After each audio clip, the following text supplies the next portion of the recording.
Hi hello friends, good morning all Viva Mart leaders.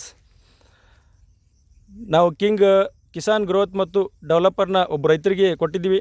15 ದಿನದಗಡೆ ಬರೀ 15 ದಿನದಲ್ಲಿ ಅವ್ರ ಕಬ್ಬು ಎಷ್ಟು ಚೇಂಜಸ್ ಆಗಿದೆ, ಡೆವಲಪರ್ ಮತ್ತು ಗ್ರೋತ್ ಯಾವ ಥರ ರಿಸಲ್ಟ್ ಕೊಟ್ಟಿದೆ ಅಂತ ನಮಗೆ ಬೇಕಾದಂಥ ರೈತರ ಬಾಯಿಂದನೇ ಕೇಳೋಣ. ಅವ್ರ ಹೊಲದಲ್ಲಿ ಇದ್ದೀವಿ ಈಗ, ಅವ್ರ ಬಾಯಿಂದನೇ ಕೇಳೋಣ. ಅವ್ರ ನಮ್ಮ ವಿವಾ ಕಿಸಾನ್ ಗ್ರೋತ್ ಮತ್ತು ಡೆವಲಪರ್ ಬಗ್ಗೆ ಯಾವ ರೀತಿ ರಿಸಲ್ಟ್ ಕೊಟ್ಟಿದೆ ಅಂತ ಅವರಾಗೆ ಹೇಳ್ತಾರೆ. ಸರ್ ನಮಸ್ಕಾರ. ಸರ್ ನಮಸ್ಕಾರ ರೀ. ತಮ್ಮ ಹೆಸರು? ಬಸವರಾಜ್ ಬಡ್ಗೇರ್ ಅಂತ ಹೇಳ್ರಿ. ಊರು ಸರ್? ಊರು ಹಿರೂರು ಸರ್. ಹಾಂ ಸರ್. ನಾವು ನಿಮ್ಗೆ ವಿವಾ ಕಿಸಾನ್ ಗ್ರೋತ್ ಮತ್ತು ಡೆವಲಪರ್ ಕೊಟ್ಟಿದ್ದೀವಿ, ಡ್ರಿಂಚ್ ಮಾಡಿಸಿದ್ದೇವೆ. ಹಾಂ ಸರ್. ಯಾವ ಥರ ರಿಸಲ್ಟ್ ಬಂದಿದೆ ಅಂತ ಸ್ವಲ್ಪ ನೀವಾಗಿ ಹೇಳಿ. 15 ದಿವಸ ಅಲ್ರಿ, ಇದು ಏನು ಸಾಲ ಐತಲ್ಲ ರೀ, ಈ ಸಾಲ ಕಾಣತಿದ್ದು ರೀ. ಹಾಂ ರೀ. ಎಲ್ಲ ಬಿತ್ತಿದ್ದೆಲ್ಲ ಇದು ಮಾಡಿದ್ದು ಕಾಣ್ತಿದ್ದು ರೀ.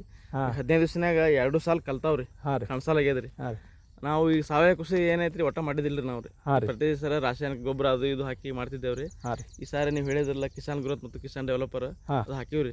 15 ದಿವ್ಸನಾಗ ನಮಗೆ ಇಷ್ಟು ಚೇಂಜಸ್ ಕಾಣೋದ್ರಿ ನಮ್ಗೆ ಭಾಳ ಆಶ್ಚರ್ಯ ಆಗ್ಯದ ರೀ. ಹಾಂ. ಇನ್ನು ಮುಂದೆ ನಾವು ಸಾವಯವ ಕೃಷಿಗೆ ಹೋಗ್ತೀವಿ ರೀ. ನಮ್ಮ ರಿಸಲ್ಟ್ ಮಾತ್ರ 100% ಓಕೆ ಅಂತ ಅನಿಸಿದೆ ರೀ. ನೋಡಿ ಫ್ರೆಂಡ್ಸ್, ನಮ್ಮ ವಿವಾ ಕಿಸಾನ್ ಗ್ರೋತ್ ಮತ್ತು ಡೆವಲಪರ್ ಬಗ್ಗೆ ಯಾವ ರೀತಿ ರೈತರಿಂದ ಮಾಹಿತಿ ಸಿಗ್ತಾ ಇದೆ ಅಂತ ಯಾರೂ ಹೆದರಬೇಕಾದ ಅವಶ್ಯಕತೆ ಇಲ್ಲ. ಯಾರಿಗಾದರೂ ಡೋಸ್ ಕೊಡಬೇಕಾದ್ರೆ ಏನು ಹೆದರಿಕೆ ಇಲ್ಲಾರ್ದೆ ಕೊಡ್ರಿ.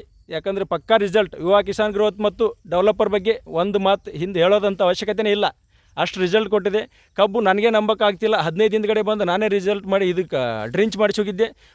ಬರೀ 15 ದಿನದಲ್ಲಿ ನಂಬೋಕ್ಕಾಗದೇ ಅಂತ ರಿಸಲ್ಟ್ ಬಂದಿದೆ.